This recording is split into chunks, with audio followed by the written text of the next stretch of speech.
એકદમ તીખું અને ગરમા ગરમ મસાલાથી ભરપૂર અને જોતાં જ ખાવાનું મન થઈ જાય એવું અને સ્વાદ એવો એકવાર ખાઈ તો વારંવાર બનાવીને ખાવાનું મન થાય. હવે જો તમારા ઘરમાં એક પણ શાકભાજી ના હોય ને તો તમારે ગભરાવાની જરા પણ જરૂર નથી. આજનો આ શાક છે તેમાં આપણે શાકભાજીનો બિલકુલ ઉપયોગ નહીં કરીએ. ફ્રેન્ડ્સ, તમે બહાર પંજાબી શાક ને એવું ખાઈને કંટાળી ગયા છો તો આજે હું આપના માટે એવી જ રેસીપી લઈને આવી છું, જે એકદમ ખાવામાં તો સ્વાદિષ્ટ આવી કડકટી ઠંડીમાં જો આવી રીતના કાઠિયાવાડી કંઈક ગરમા ગરમ ને તીખું તમતમતું શાક મળી જાય ને તો તેની વાત જ કંઈક અલગ છે. તો ફ્રેન્ડ્સ, આજે આપણે બનાવીશું કાઠિયાવાડી ગાંઠિયાનું શાક, એ પણ કાઠિયાવાડી રીતે ભરપૂર મસાલા સાથે અને એકદમ ટેસ્ટી. તો ફ્રેન્ડ્સ, ચાલો આજની આ મસ્ત મજાની રેસીપી શરૂ કરીશું. તો ફ્રેન્ડ્સ, આજનું શાક બનાવવા માટે આપણે એક વાસણમાં મોટા 3 ચમચા જેટલું તેલ એડ કરીશું.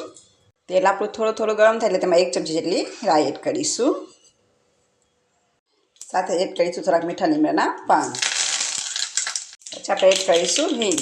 ફ્રેન્ડ્સ, અહીં તમારે હિંગનું પ્રમાણ થોડું વધુ રાખવાનું છે, કેમ કે આપણે અહીં ચણાના લોટનો ઉપયોગ કરીશું, જેથી કરીને કોઈને ગેસની તકલીફ હોય તો હિંગ તેના માટે ફાયદાકારક છે. હવે આપણે એડ કરીશું એક ઝીણી સમારેલી ડુંગળી. હવે આ ડુંગળીને આપણે પહેલાં હલાવી લઈશું અને આપણે ડુંગળી ગોલ્ડન બ્રાઉન કલરની થાય ત્યાં સુધી તેને પકવી લઈશું. તો ફ્રેન્ડ્સ, 2 થી 3 મિનિટ જેવું થઈ ગયું છે અને આપણી ડુંગળી પણ સરસ એવી સતરાઈ ગઈ છે. તો હવે આપણે તેમાં એડ કરીશું 1 ચમચી જેટલી લસણ અને આદુની પેસ્ટ. ફ્રેન્ડ્સ, તમે જો લસણ અને આદુની પેસ્ટ પહેલાં એડ કરી દેશો ને તો તે બળી જશે, એટલે તમારી ડુંગળી સતરાઈ પછી જ એડ કરવી, જેથી કરીને તેનો ફ્લેવર એવો ને એવો જ રહેશે. તો આપણે એને 1 મિનિટ માટે પકવી લઈશું. અને સાથે જ આપણે અડધી ચમચી ઓછી હળદર એડ કરી દઈશું. હવે આપણે હળદરને સરસ એવી મિક્સ કરી દઈશું. ફ્રેન્ડ્સ, અહીં તમે જો પહેલાં હળદર ના એડ કરી દેશો ને તો તેનો કાચો સ્વાદ હશે તે બધો દૂર થઈ જશે અને તમારા શાકનો કલર પણ સરસ આવશે. તો તમે જોશો કે હળદર પણ આપણી સરસ એવી મિક્સ થઈ ગઈ છે. તો આપણે તેમાં એડ કરીશું 1 ઝીણું સમારેલું ટમેટું. તો ટમેટાને પણ આપણે આવી રીતના 1 થી 2 મિનિટ માટે પાકવા દઈશું, જેથી કરીને તે સરસ એવા ચડી જશે. ફ્રેન્ડ્સ, અહીં તમે ટમેટાની જગ્યાએ ટમેટાની ગ્રેવી એડ કરવી હોય તો પણ તમે કરી શકો છો. તો આપણે ઢાંકીને રાખી દઈશું, જેથી કરીને ટમેટા ફટાફટ ચડી જાય. તો ફ્રેન્ડ્સ, 3 મિનિટ જેવું થઈ ગયું છે. હવે પાછું ચેક કરી લઈશું તો તમે જોશો કે ટમેટા આપણા સરસ એવા ગળી ગયા છે. અહીં ટમેટાનું વચ્ચે વચ્ચે હલાવતી રહેતી હતી, જેથી કરીને નીચે તે બેસી ના જાય. તમે જોશો કે ટમેટા આપણે એકદમ સોફ્ટ થઈ ગયા છે. તો આપણે તેમાં થોડા મસાલા કરી લઈશું. તો આપણે તેમાં 1 ચમચી જેટલી લસણવાળી ચટણી એડ કરીશું. પછી એડ કરીશું 1 ચમચી જેટલું ધાણા જીરું પાવડર. થોડુંક એવું પાણી એડ કરીશું, જેથી કરીને આપણા મસાલા દાજી ના જાય. તો ફ્રેન્ડ્સ, તમે જોશો કે બધા મસાલા આપણા સરસ એવા મિક્સ થઈ ગયા છે. તો ફ્રેન્ડ્સ, હવે 1 નાની વાટકી જેટલું આપણે દહીં લઈશું. અહીં તમારે દહીં મીડિયમ ખાટું લેવાનું છે. દહીં એડ કરતું જવાનું છે ને મિક્સ કરતું જવાનું છે, જેથી કરીને આપણું દહીં ફાટે નહીં. ફ્રેન્ડ્સ, અહીં તમારી પાસે જો દહીં ન હોય તો તેની જગ્યાએ તમે છાશ પણ લઈ શકો છો. તો આપણે પહેલાં સરસ એવું મિક્સ કરી દઈશું ને દહીંને થોડીક વાર માટે પાકવા દઈશું. ફ્રેન્ડ્સ, તમે શાકમાં જ્યારે પણ દહીં એડ કરો ને ત્યારે તમારે ગેસની ફ્લેમને સાવ લો રાખવાની છે. જો હાઈ હશે ને તો તમારે દહીં નાખતા ભેગા જ ફાટી જશે.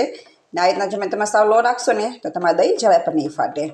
તો આપણે દહીં પાકે ત્યાં સુધી 2 થી 3 મિનિટ રહેવા દઈશું. તો ફ્રેન્ડ્સ, 2 થી 3 મિનિટ જેવું થઈ ગયું છે ને તમે જોઈ શકશો કે દહીંમાંથી તેલ સરસ એવું છૂટું પડી ગયું છે. તો આપણે જે વાટકીનામાંથી દહીં લીધું હતું તે વાટકીનામાંથી આપણે પાણી એડ કરીશું. અહીં આપણે 2 વાટકી જેટલું પાણી એડ કરીશું. ફ્રેન્ડ્સ, આ શાકમાં તમારે મીડિયમ ખાટું દહીં અથવા મીડિયમ ખાટી છાશનો જ ઉપયોગ કરવાનો છે. જો વધુ પડતી ખાટી છાશ હશે તો પણ શાકનો સ્વાદ સારો નહીં આવે. હવે શાકમાં આપણે સ્વાદ પ્રમાણે નમક એડ કરી દઈશું. નમક તમે તમારા સ્વાદ અનુસાર વધુ ઓછું કરી શકો છો. હવે આપણે શાકને ઉકળવા દઈશું. હવે આપણું શાક ઉકળે ત્યાં સુધીમાં આપણે ગાંઠિયા માટેનો લોટ તૈયાર કરી લઈશું. ફ્રેન્ડ્સ, ગાંઠિયા બનાવવા માટે આપણે 1 વાટકા જેટલો ચણાનો લોટ એડ કરીશું. અહીં તમારે જેટલું શાક કરવું હોય એ પ્રમાણે તમારે ચણાનો લોટ લેવાનો છે.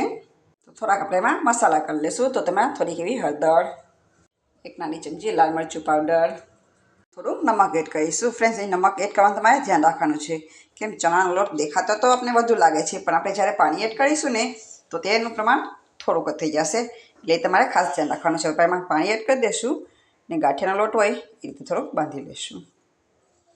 એ તમારે લોટ બાંધવામાં પણ ધ્યાન રાખવાનું છે. એકસાથે બધું પાણી એડ નથી કરી દેવાનું. જો એકસાથે વધુ પાણી એડ થઈ જશે તો આપણો લોટ એકદમ લૂઝ થઈ જશે, જેના ગાંઠિયા સરસ નહીં પડે. તો આપણે થોડું પાણી એડ કરતા જઈશું ને લોટ બાંધતા જઈશું. ફ્રેન્ડ્સ, આપણો ગાંઠિયાનો લોટ બનીને તૈયાર છે. તમારે લોટનું બેટર આ રીતે રાખવાનું છે, એકદમ પતલું નથી કરવાનું. તો ફ્રેન્ડ્સ તમે જોશો કે આપણે લોટ તૈયાર કર્યો ત્યાં સુધીમાં આપણું શાક પણ સરસ ઓગળી ગયું છે. તો આજના આપણે ગાંઠિયા છે ત્યાં રીતના છાલામાં પાડીશું. તો ફ્રેન્ડ્સ અહીંના થોડોક લોટ હાથમાં લેશું અને છાલામાં એડ કરી દઈશું.